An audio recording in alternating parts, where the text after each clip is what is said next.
Assalamualaikum warahmatullahi wabarakatuh. Alhamdulillahirabbil alamin. Wassalatu wassalamu ala asyrafil anbiya'i wal mursalin wa ala alihi wa ashabihi wa man tabi'ahum bi ihsanin ila yaumiddin. Wa qala Allah ta'ala fil Qur'anil Karim, a'udzu billahi minasy syaithanir rajim. Bismillahirrahmanirrahim. Wa 'alallahi falyatawakkalul mu'minun. Shallallahu alaihi. Hendaklah hanya kepada Allah orang-orang mukmin bertawakal. Maha benar Allah yang Maha. Surat Al-Imran 122, Surat Al-Maidah ayat 11, Surat At-Taubah ayat 51, Surat Ibrahim ayat 11, Surat Al-Mujadilah ayat 10, dan Surat Al-Mumtahanah ayat 13. Bapak-bapak, ibu-ibu rahimakumullah, segala puji dan syukur kita ucapkan kepada Allah Subhanahu wa taala atas berkat rahmat dan kurnia-Nya kita kembali bisa beribadah kepada Allah dengan melangkahkan kaki, mengayunkan tangan sehingga kita hadir kembali dalam masjid yang kita cintai ini. Kemudian salawat dan salam semoga tercurahkan kepada baginda Nabi Muhammad sallallahu alaihi wasallam, kepada keluarga beliau, kepada sahabat-sahabat beliau, kepada kita-kita pengikut setia beliau sampai akhir zaman. Bapak-bapak, ibu-ibu rahimakumullah. Pada pagi ini berlandaskan surat yang saya telah bacakan tadi, tema kutub kita adalah tawakal.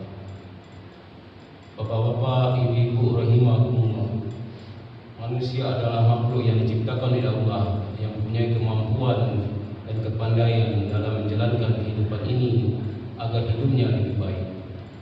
Manusia bekerja siang malam untuk memenuhi kebutuhannya dan keinginannya. Saking kerasnya bekerja, manusia lupa pada satu hal, yaitu bertawakal kepada Allah setelah melakukan segala dan usaha agar kebutuhannya terpenuhi.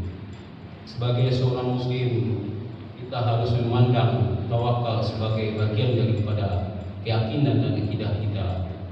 Karena tawakal merupakan bagian daripada tauhid kita kepada Allah Subhanahu wa taala, yang merupakan keimanan yang kita harus jalankan dan wajib kita jalankan.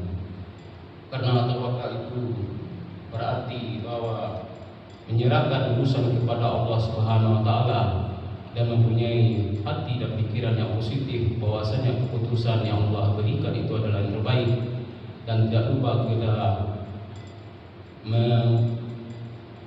memberikan hal-hal atau usaha yang kita lakukan ada sebab kausalitas atau sebab akibat daripada yang kita lakukan. Intinya adalah tawakal adalah menyerahkan diri kepada Allah. Sebelumnya kita harus berusaha maksimal. Kalau seandainya kita tidak berusaha maksimal, itu dinamakan dengan kemusyrikan. Karena apa? Karena kita melanggar sunnah Allah. Karena manusia dihadirkan di dunia ini untuk juga berusaha, bukan hanya menerima takdir dari Allah.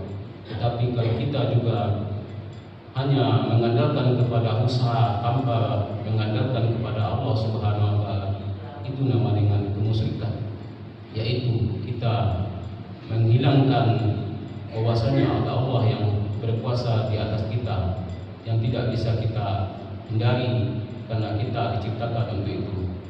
Bapak-bapak, ibu-ibu rahimakumullah, dalam konteks hijrah Nabi Muhammad, beliau bertawakal kepada Allah Subhanahu wa taala.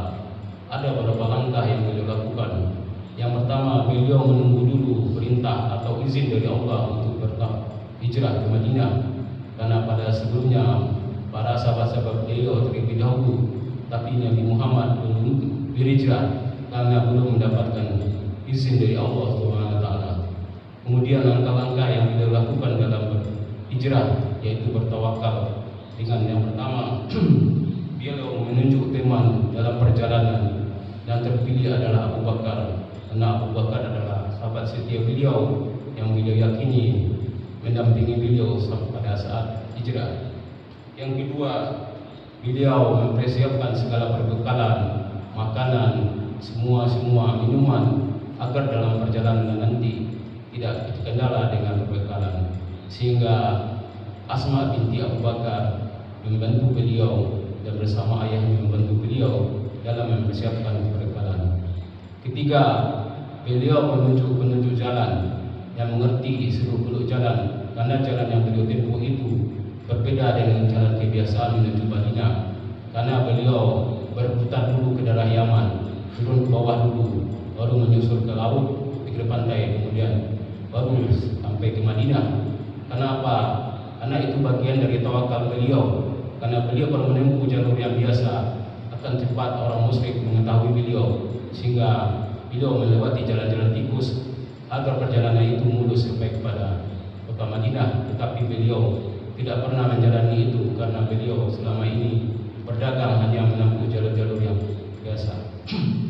Kemudian beliau menyuruh Ali bin Abu Thalib pada saat malam menggantikan kedudukan beliau di tempat tidur agar orang-orang musyrik tertipu, sehingga pada malam beliau keluar, orang-orang musyrik masih menganggap beliau masih di dalam tempat pembaringan. Yang kelima, beliau berlindung di Gua Sur.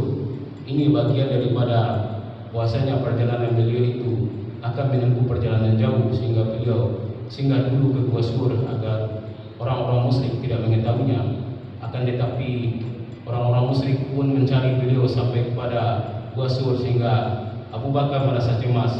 Wah, kalau orang-orang musyrik melihat ke bawah mungkin beliau akan ketahuan. Maka Abu Bakar merasa cemas. Kemudian Nabi berkata kepada Abu Bakar, apa yang kamu sangkakan, hai Abu Bakar, terhadap kita, bahwa kita berdua sedangkan Allah yang ketiga? Artinya Allah masih melindungi kita, dalam pengertian bahwasanya ada Allah yang kita andalkan, kita bertawakal kepada Allah, bersandarkan kepada Allah. Walaupun usaha maksimal yang telah beliau lakukan, akan tetapi beliau tetap bersandar kepada Allah Subhanahu wa taala sebagaimana beliau seorang rasul. Ini artinya bahwasanya kalau kita pikir bahwasanya kalau Nabi Rasulullah SAW itu bisa saja Allah memberikan kemudahan-kemudahan, tetapi Allah tidak memberi kemudahan. Artinya Allah memberikan pelajaran bagi umatnya bahwa sunnatullah itu dijalankan. Gampang bagi Allah kalau Allah ingin memberikan kemudahan kepada Nabi Muhammad, tetapi sebagai manusia biasa Allah juga menunjukkan kepada kita bahwasanya sunnatullah itu harus dijalankan. Artinya apa? Artinya kita tidak hanya mengandalkan takdir kepada Allah Subhanahu wa taala, sehingga pada suatu hari Umar bin Khattab pernah masuk ke masjid. Masih ada sahabat-sahabat beliau yang masih duduk di waktu duha. Kemudian Umar menghati, hai saudara-saudaraku, kalian berdoa. Kenapa kalian tidak berusaha? Allah tidak akan menurunkan emas di atas langit karena kalian tidak menjalankan sunnahullah. Artinya tawakal kepada Allah bukan berarti kita tidak aktif, tapi kita harus aktif.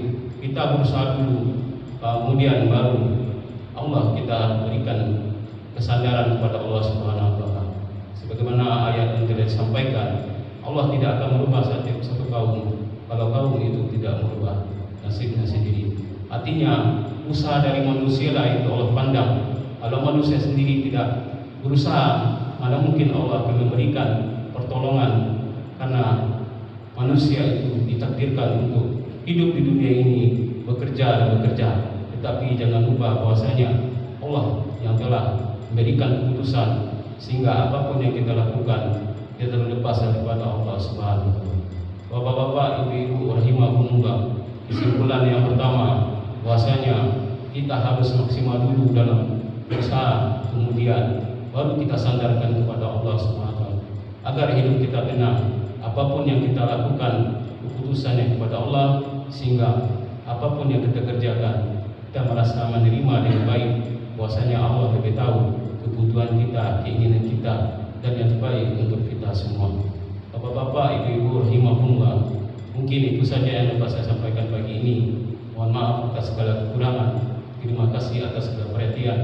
Assalamualaikum warahmatullahi wabarakatuh.